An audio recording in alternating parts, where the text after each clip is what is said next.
A cada 4 minutos, uma mulher é agredida no Brasil.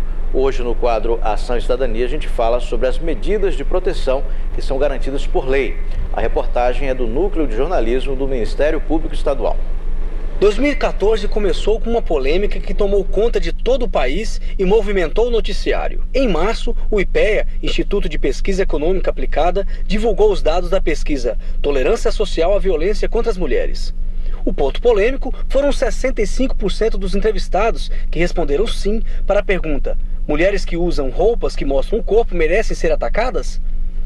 Pouco tempo depois, o IPEA corrigiu o percentual para 26%, mas a polêmica já estava montada. O ponto é que o Brasil é um dos países com os maiores índices de violência contra a mulher. Uma pesquisa realizada pelo próprio IPEA revela que entre 2009 e 2011, o Brasil registrou 17 mil mortes de mulheres por conflito de gênero. A cada 4 minutos no Brasil, uma mulher é vítima de agressão. A Lei Maria da Penha completa 8 anos em 2014 e, nesse período, a Central de Atendimento à Mulher, ligada à Secretaria de Políticas para Mulheres da Presidência da República, atendeu 3 milhões de denúncias. Dentro das estatísticas dos atendimentos das DEAN, nós percebemos hoje que 80% da demanda da mulher violentada é no âmbito doméstico e familiar.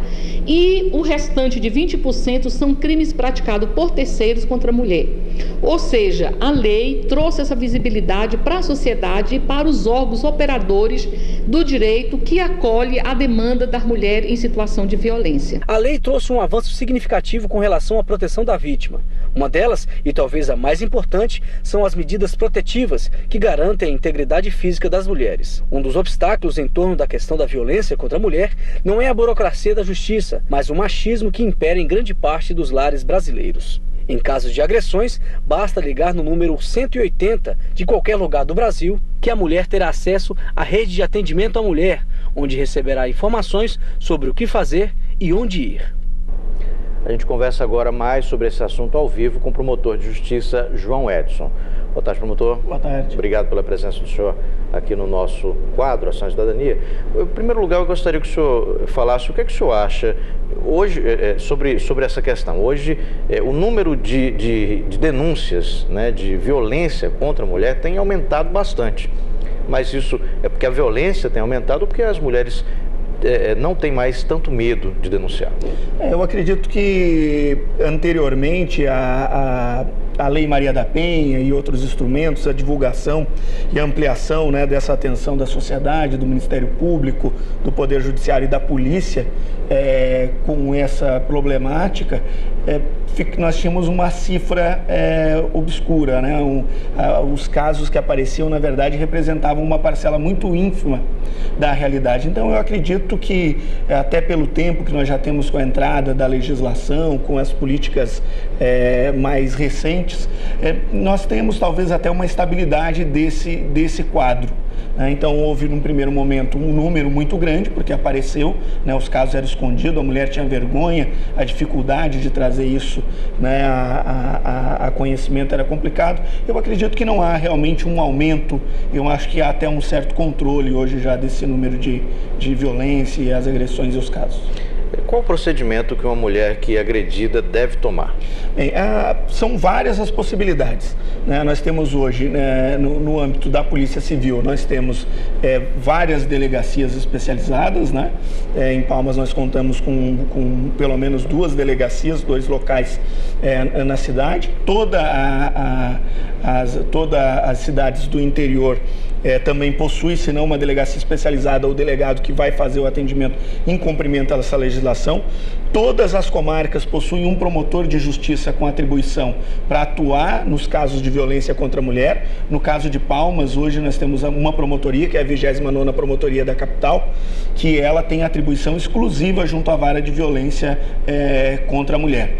Então, o número 180 é uma possibilidade, é um mecanismo muito importante e que rapidamente essa informação é distribuída ao Ministério Público, à Polícia Civil. Procurar a delegacia, procurar o Ministério Público são os instrumentos mais eficazes. Promotor, nós temos agora algumas perguntas do público. Vamos ver a primeira. Meu nome é Jaciara. No caso da ordem de proteção, se o agressor não cumprir, o que a polícia deveria fazer? Bem, esse caso, então, aqui a pergunta dela, já partimos do pressuposto, então, que teríamos já o deferimento, né, de uma medida protetiva, por exemplo, de distanciamento do lar, o distanciamento da vítima. Nesses casos, havendo o descumprimento da medida protetiva, em regra, o que vai ocorrer é a determinação da prisão preventiva do agressor. Ele descumprindo a medida protetiva, é feita a comunicação, se ele não for preso em flagrante, né, porque ele pode descumprir e imediatamente praticar uma agressão, por exemplo, ele já vai ser preso em flagrante. Mas digamos que ele fique rondando a casa da vítima, o trabalho da vítima, que é uma situação muito comum, o que acontece? Ela vai fazer o comunicado ou à polícia ou ao Ministério Público e, uma vez informada ao juiz, o que vai ocorrer na prática é a decretação da prisão preventiva, que infelizmente ocorre muito. Nesses casos, promotor, apenas a mulher pode fazer essa denúncia? Apenas a mulher agredida, algum familiar dela, algum amigo, algum vizinho pode fazer denúncia? Pode, não há. Nós temos, claro, há casos, por exemplo, como a questão da ameaça, de injúria, de calúnia, que são delitos que, na verdade, são de interesse da mulher. Agora, quando a mulher está sendo agredida, né, quando ela está sofrendo algum tipo de violência física, ameaças, então, a questão da violência psicológica, filhos, o atual companheiro, que às vezes acontece do ex-companheiro ser o agressor, pais e assim por diante, podem levar essa denúncia a conhecimento da Polícia Civil, do Ministério Público. Em regra, inicialmente nós vamos chamar até a Promotoria de Justiça para ouvir essas pessoas, cumpre também ao delegado de polícia, quando recebe essa denúncia, ouvir o suposto agressor, ouvir essas testemunhas. No caso de lesões corporais, desde a lesão corporal mais simples até a mais grave, elas são de ação penal pública incondicionada. Vamos a mais uma pergunta do público. Meu nome é Juraci, gostaria de saber quais são as medidas de proteção que eu posso ter após ser agredida por meu parceiro. Especificamente em relação à pergunta da Juraci, então nós temos medidas protetivas que são, na verdade, há uma possibilidade de se adequar em relação ao caso, mas a lei prevê especificamente a determinação que o agressor se afaste da vítima. Com isso, o juiz, a pedido do Ministério Público ou a depender das peculiaridades do caso, vai fixar uma distância a qual o suposto agressor ou agressor deve se manter distância da vítima, 50 metros, 100 metros, 200 metros, da vítima, do trabalho da vítima, da residência da vítima, de familiares, de testemunhas das eventuais agressões ou crimes que estejam sendo praticados, a prisão preventiva, se for o caso, que esse é o último caso, né? As medidas protetivas já são medidas excepcionais. Nós precisamos de elementos mínimos para que elas sejam determinadas. Sendo descumpridas, nós partimos para a prisão preventiva, por exemplo. Mas então o afastamento da vítima, o afastamento das testemunhas, da residência, do trabalho da vítima, em regra, são as medidas protetivas mais utilizadas na prática. Promotor, a Janeide Macedo, de Tocantinópolis, enviou pelo Facebook a seguinte pergunta: o policial pode tentar a conciliação entre a vítima e o agressor?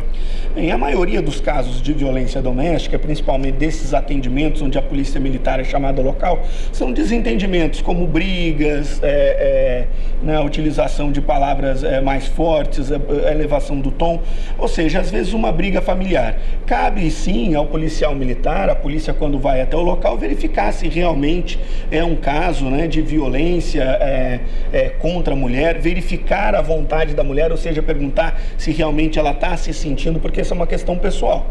A mulher, se ela realmente firmar a posição dela, que ela está numa situação de vulnerabilidade, que ela está realmente sofrendo uma opressão por parte do companheiro, do marido, do namorado e assim por diante, a depender da situação, cabe à polícia, então, encaminhá-los à delegacia de polícia para os procedimentos. Agora, sendo uma simples discussão, às vezes entre mãe e filho, no âmbito, pode, se a vítima realmente entender que não é o caso, que aquilo pode ser resolvido, pode ser mediado ali pelo policial militar, não há problema nenhum que ele faça essa mediação.